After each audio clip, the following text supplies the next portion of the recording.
मैं बहुत बहुत धन्यवाद करता हूं आए हुए तमाम हमारे कार्यकर्तागण, पार्टी के जो जुड़े हुए हैं। अभी नए पुराने सबको दिली लगाव हो गया है कि बड़े चैनल वाले शायद कहीं बिजी हो जाते हैं, लेकिन ये आप लोग हैं कि हम लोग और जनता की बात को सरकार और समाज के बीच रखने का कार्य करते हैं। इसके लिए पुनः एक बार फिर सबको मैं धन्यवाद करता हूँ।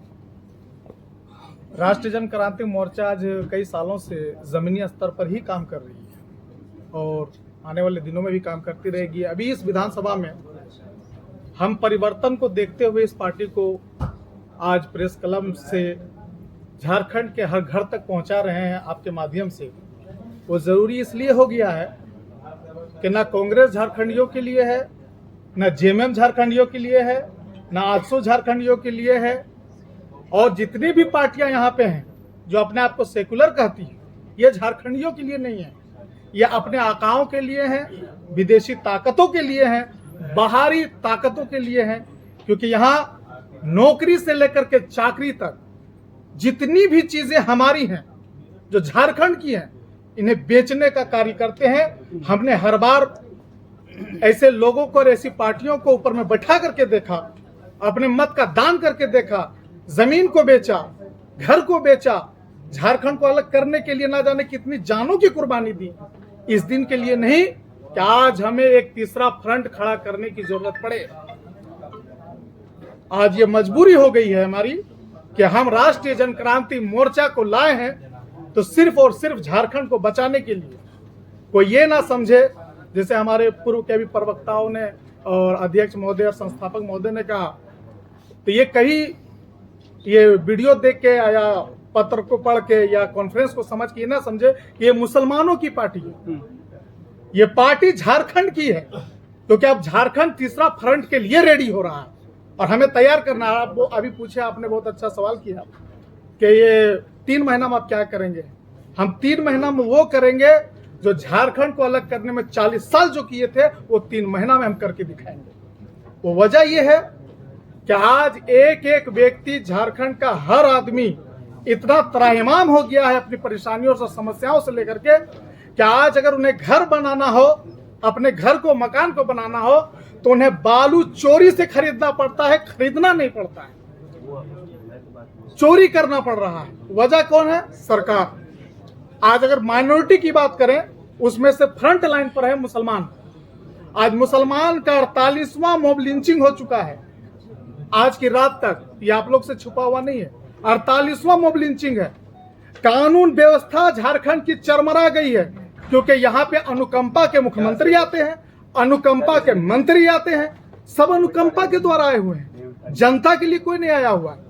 अभी आप हाल में भी कल परसों की बात है, कभी हमारे माननीय मुख्यमंत्री, पूर्व मुख्यमंत्री जो अभी के वर्तमान हो गए हैं, जेल में थे। आते ही साथ कोल्हान के एक गरीब परिवार के बच्चे को मुख्यमंत्री के रूप में और 2 महीना बर्दाश्त नहीं कर पाए।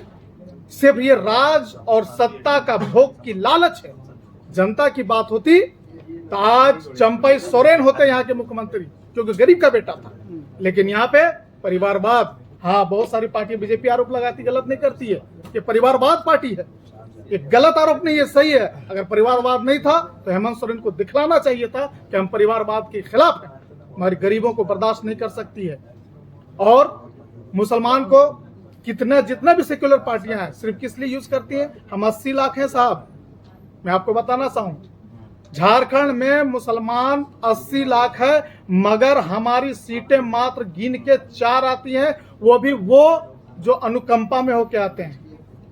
चाहे वो हाफिजुल हसन को ले लीजिए, चाहे आप वो इरफान अंसारी को ले लीजिए, चाहे आलमगीर आलम को ले लीजिए। ये सारे कौन है?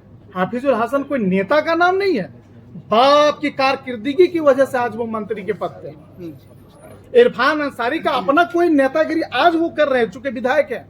वो किस लिए? मुसलमानों की वजह से नहीं आए, यहाँ की जनता की भलाई की वजह से नहीं आए, उनके बाप ने कभी काम किया था उसकी वजह से है। तो ऐसे लोगों को झारखंडिया बर्दाश्त नहीं करेगा।